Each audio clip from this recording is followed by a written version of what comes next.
Good evening. Thank you so much for joining us. Governor Greg Abbott was in East Texas today. He discussed school vouchers proposed in Senate Bill 2. KLTV's Alex Weister was at that meeting and brings you more. More than 100 East Texans gathered at Athens Christian Preparatory Academy to hear from Governor Greg Abbott about proposed school vouchers. Texas should provide the best education for our students of any state in the United States of America. Senate Bill 2 was recently fast-tracked by the governor after he declared it an emergency item. The bill proposes an education savings account program that would help cover the cost of private school tuition, 80% of them being prioritized for low-income students. The legislation would provide families with $10,000 a year per student to fund tuition at an accredited private school, as well as some additional expenses like textbooks.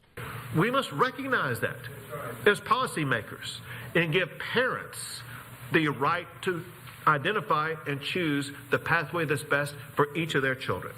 Pushback has come from some on the public school side, as some feel that they may not get the funding needed for school districts. Governor Abbott said tonight teacher salary and public school funding will be at an all-time high. One former public school teacher at tonight's meeting says his statement calmed her concerns. If I would have been given the opportunity to have an education savings account and taken that money and put it towards my children's education and given them a biblical foundation, I would have loved that opportunity. Sharp says her students attended private school but were pulled out due to not being able to afford it, something she claims this bill would have helped. Being a public school educator, you have to help so many students with so many needs.